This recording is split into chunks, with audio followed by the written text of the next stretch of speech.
Primero lo voy a explicar por el método de redox. Aquí está como primer paso escribir nuestra ecuación química y poner los números de oxidación arriba de cada elemento. Para explicar y que se entienda todo lo demás, solamente voy a explicar estos primeros dos. Lo primero que vamos a hacer es todo oxígeno vale en cualquier ecuación química vale menos 2 y todo hidrógeno que esté a la izquierda va en número positivo y vale más 1. Entonces aquí vamos a multiplicar 2 por 3, 6, pero como está negativo vamos a poner menos 6. Y aquí como está en positivo nos tiene que dar un número positivo que sumado o restado nos dé 0. Con este número sumado o restado nos tiene que dar 0. Entonces, si aquí tenemos 1, ¿cuántos números nos faltan para llegar al 6? Serían 5 y lo ponemos en positivo. Más 5. 5 más 1, 6. Entonces aquí nos da más 6 menos 6 es igual a 0. Con esto se entienden los demás. Y solamente vamos a poner en los elementos que estén solos, vamos a poner 0. Porque no hay otro elemento con el cual sumar o restar para que nos dé 0. Entonces aquí pues solamente va un 0.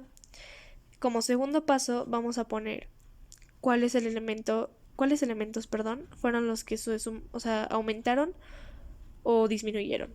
Entonces aquí pues tenemos el estaño y el nitrógeno, son los únicos que aumentaron o disminuyeron. Entonces aquí pues el estaño de pasar a ser un 0 pasó a ser un más 4. Aquí tenemos el 4. Y aquí, que son los números de diferencia, perdón. Y aquí tenemos el más 5 y el menos 2, que es del nitrógeno. Entonces, como hay 3 números de diferencia, lo ponemos aquí. Con la tabla que viene en nuestro libro, podemos saber si es oxidante o reductor. En este caso, el estaño es el oxidante y el nitrógeno es el reductor. Este es el segundo paso. El tercer paso es cruzar los números. Aquí por eso puse un tachecito que es el cruce.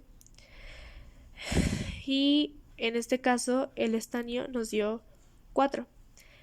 Y como hacemos el cruce, el número del estaño va a pasar al nitrógeno y el del nitrógeno al estaño. Entonces nos queda estaño con el 3 que era del nitrógeno y el nitrógeno con el 4 que era del estaño. Como cuarto paso yo recomiendo volver a escribir la ecuación para que sea más claro y no tengamos que lidiar con esos números ahí y que se vea sucio nuestro trabajo. Entonces vamos a poner aquí el 4 para el nitrógeno y sea más fácil al principio de esta fórmula, y el 3 del estaño. Lo mismo en la parte de los productos. Aquí vamos a poner el 3 del estaño que va al principio de la fórmula y el 4 del nitrógeno que va también al principio. Con esto es más fácil poderlo hacer. Para el balanceo, lo que vamos a hacer es ir de izquierda a derecha. Recomiendo poner el hidrógeno y el oxígeno al final porque son un poco más difíciles, por así decirlo, de balancear. Entonces, ya tenemos aquí el 4 del nitrógeno, lo ponemos aquí. 4 del nitrógeno, lo ponemos aquí.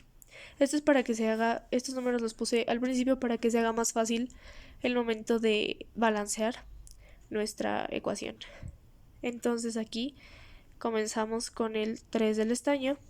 Nuestro estaño tiene 3 y de este lado nuestro estaño tiene 3. Lo siguiente que vamos a hacer es del hidrógeno.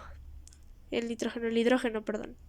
Para nuestro hidrógeno lo que vamos a hacer aquí es, aquí tenemos un 4 y aquí es un 1. Recordemos que si no lleva un número automáticamente es un 1, entonces pues aquí lo vamos a poner como 4 por 1, 4. Y como aquí tenemos otro hidrógeno lo vamos a sumar. Como aquí hay un 1 pues no se cuenta, entonces pasamos con estos dos.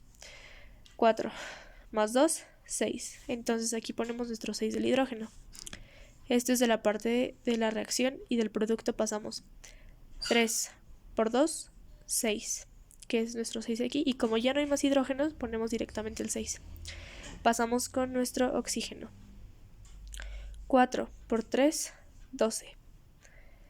Más el hidrógeno, el oxígeno, que está aquí. Como no tiene ningún número en esta parte o ninguno aquí, pues tomamos en cuenta que es un 1. Entonces tenemos 12 más 1, 13. Colocamos nuestro 13.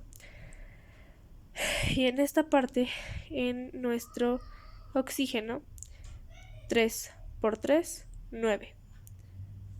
Y 4 por 1, 4. Entonces sumamos 9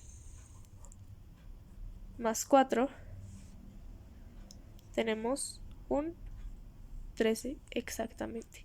Entonces aquí ponemos 13 y queda balanceada nuestra ecuación.